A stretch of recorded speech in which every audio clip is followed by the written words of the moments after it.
What's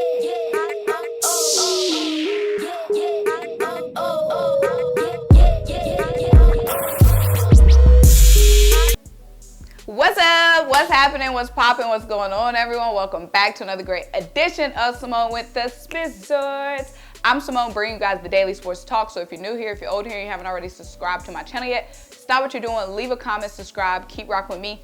Also, make sure you check out the mini links down below. The first link is to buy me a coffee to fuel this channel. The second link is to shop the official Simone with the Sports, a merch collection.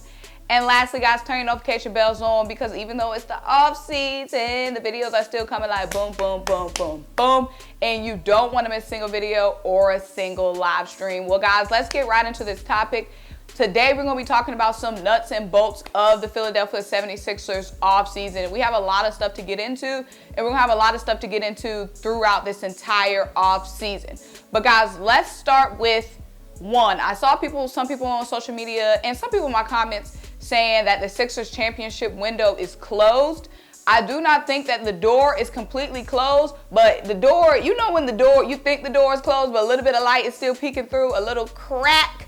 It's still a little tiny crack. But that door, that championship window is very much almost closed, and it's really going to come down to what we do about James Harden, guys, because if we lock up so much, if we go into the season with the same core, when I say the same core, I mean James Harden, Joel Embiid, Tyrese Maxey, and Tobias Harris, I'm sorry, window, door, shut, slam, lock. Ain't nobody getting through there except the little small crack at the bottom of the door. That's the only little bit of hope and window we're going to have, because if we have all that money tied up in Joel, all that money tied up in Tobias, all that money tied up in James Harden, then we're going to have the same problems that we have been having.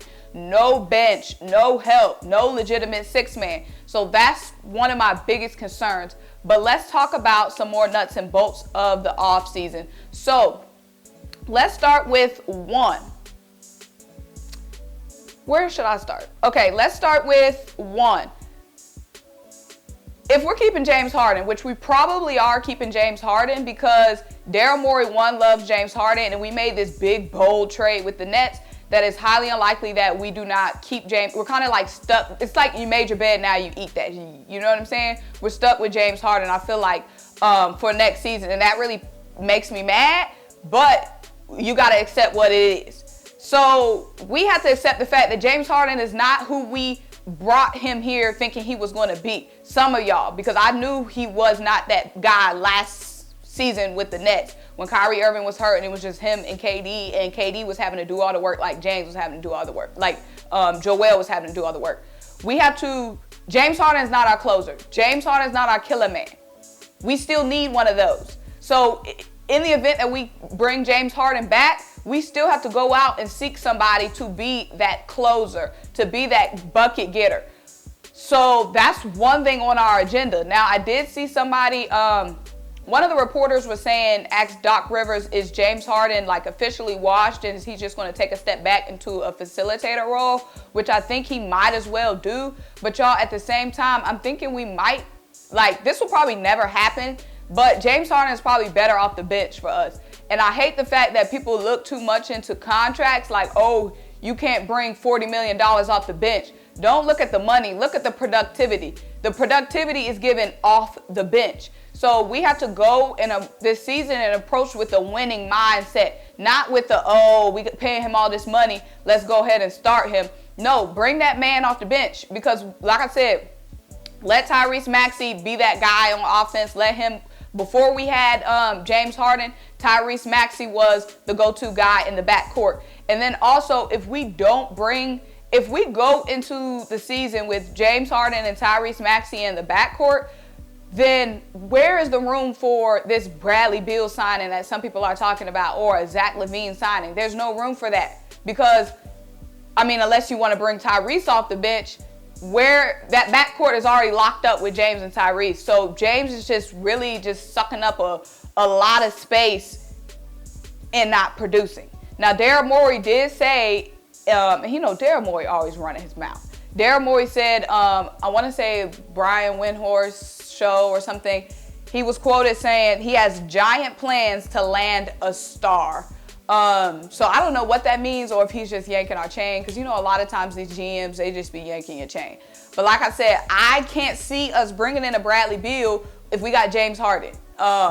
Money-wise, if we're bringing in a Bradley Beal, that means we have traded Tobias Harris, because Tobias Harris is going to be owed $35 million. If we're giving James Harden that extension, that's going to be at least $40 million. Then Joel's money, there's no money to sign a big free agent. So if we're going to be landing a star, it's going to have to be via trade, which means we traded Tobias Harris, which I'm fine with, which is another point we're going to get into. But, okay, like I said, we need to explore some trades. Now, our only real trade to explore, like I said, Tobias Harris. Now, Tobias Harris was really good for us in the playoffs and really good in the second half of the season, but he's still not $36 million good. So all that money locked up in Tobias Harris, even if we can't just look at, trade Tobias Harris for one $36 million contract, let's get a $36 million man. No, we need to explore the idea of getting a couple of role players, a couple of $12 million contract players for Tobias Harris to fill out our bench, to fill out other needs on the team, to fill out some of these wing players, because we're going to get into Matisse Thybulle. We have to fill that role, because even though Matisse is great on defense, he's a super liability on offense, and he wasn't able to play much or any of the time in the fourth quarter because of that. So we have to address that. Danny Green, ACL torn, busted. He's 35 years old, and Danny Green was doing good for us in the playoffs. But that's another position that we're going to have to look and address in this offseason, because we don't even know if we'll be able to bring Danny Green back. And then, of course, where's our sixth man? We don't have a sixth man. These other teams, these good teams, they have a sixth man, 6, 7 man. That has to be addressed in the offseason as well. So if we trade Tobias Harris, it doesn't need to just be for one player, which is probably very unlikely. Trading Tobias is probably very unlikely too. But we can be looking at multiple role players. It doesn't have to be one big star. We don't have to be looking too big. Korkmaz, I feel like if anything happens this offseason, we need to trade Korkmaz. Korkmaz is just completely regressed, and we have too many players on this team that only could do one thing and only could do one thing inconsistently. And that's Korkmaz. Supposed to be a shooter, knockdown shooter, and he completely regressed this season. This season, only shooting 28.9% from 3.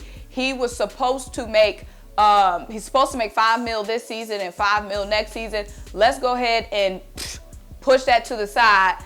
Trade Korkmaz. Like I said, if anytime you're looking at off-season stuff, 90% of the stuff that we need to happen doesn't happen, and that's one of the problems with this team, accepting mediocrity. But Korkmaz just needs not to be on this roster. That's the easy thing, easy check. Like I said, we need a backup guard on this team. Some of our many needs, a backup guard on this team who can space the floor. We don't have anybody off the bench, a ball handler off the bench that can consistently attract attention from these defenses. We don't have somebody that can be a floor general off the bench, or not even just a floor general, but like I said, a floor spacer on offense. We need that this offseason. There's a couple of guys, there's really not that many options free agent wise, but like I said, in the event that we trade a Korkmaz, we can maybe get that back from somebody, or in an event that we trade Tobias Harris, that can be one of the things that we get back. Or shoot, like I said, bring James Harden off the freaking bench. He can't do it for 36 minutes. He can't do it for 35 minutes. Scale that G back then. You know what I'm saying? You got to treat these, you got to build your rotations off what you're getting from the production, not from contracts. That's what's been part of our problem. Another thing we need is a backup big. So our unrestricted free agents this season are Paul Millsap, DeAndre Jordan. Neither one of those guys should be on the roster next season. Again, like, of course, you have depth pieces, cheap veteran depth pieces, but y'all, we got to just kick out the mediocrity. We need a lot of these. We need as big as reboot as we could get on this team. We need that big reboot. James Harden, of course, but he has that player option, and it's basically written in stone that James Harden is going to be back. Shake Milton has a $2 million club option, and I'm fine with bringing Shake back. Shake, Isaiah Joe, Paul Reed, Charles Bassey, and Shake Milton. I feel like we should bring all those guys back just because they're young and they're making such little money that it's not really going to make a difference for us when we're signing other players. And we're not going to free up that much money by getting rid of any of those players. And of course, I think that Paul Reed should be getting more play time. He started getting more play time towards the end of the season in the playoffs. So we just need to get him, you know, see what more he can do. I think he was averaging 11 minutes in the playoffs, about 3.4, 4 rebounds per game. We can see if we can get anything more from Isaiah Joe just by giving him some more minutes. But all those young players, I think, are fine sticking on the roster because they're making next to nothing and they just some high upside players. But we still need a backup big, guys, behind Joel Embiid. So some options that are going to be free agents: JaVale McGee, Hassan Whiteside, and Thomas Bryant. All of those guys are going to be free agents, and all of those guys are some guys that we can look at to be backup options for Joel Embiid next season. But Matisse Thybulle is going to be eligible to sign a rookie scale extension this offseason, and that's one of the big questions. Should we trade Matisse Thybulle?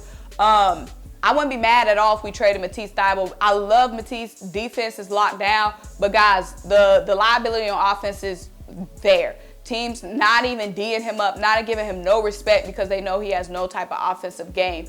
And we waited around. We can't wait around for Matisse is still very young and he has that like work ethic and will and want to get better. But we can't, like I said, the championship window is this near close. We don't have the luxury to wait around for players to maybe develop this part of their game next season. We have to capitalize. We have a big man that's in his prime in the MVP level and is about sick and fed up with this team. So as long as we have Joel Embiid on this roster, we don't have time to wait around for young guns to develop. We have to build a championship roster now. And if that means trading Matisse Thybulle because we can't play him in the fourth quarter, then that means trading Matisse Thybulle, and I'm fine with that. Because maybe in another life, maybe in the Sixers team down the road, he comes back. But I'm saying, y'all, I told y'all this championship window is darn near close. These other new young teams, they're getting better and they're not going anywhere. We have to get better. We know that this core, Tobias, Joel, James, and Tyrese Maxey, is given second round exit. So running it back with the same team, that's some bullshit, and that's just accepting defeat. So that's all I'm saying. When it comes to trading players like Matisse Thybulle, shoot, if it means getting somebody that can do it all, do both. Like I said, we have too many one-sided players on this team. We need to get some more two-way players, especially on the wing, y'all. That's all I'm saying. But that's my little off-season whatever for you guys. Of course, we're going to talk more and go more in depth. But like I said, those are some things. I think the main things that we need to happen is find somebody, like I said, to get that backup guard, somebody who can space the floor off the bench. We need to get a real backup center, backup big for Joel Embiid. We need to continue to explore trading Tobias Harris, and it doesn't mean for one big player. If it just means some good role players, solid, consistent role players, then let's do it. You know what I'm saying? And figure out what the heck we're going to do about James Harden, because he's shown what he is, and now we have to adjust to old man Harden, okay? But y'all, make sure you like this video. Make sure you leave a comment, subscribe, keep rocking with me. Check out the many links down below. Buy me a coffee to help fuel this channel. Shop the official Simone with the Sports, our merch collection. Until I'll talk to you guys next time. Bye.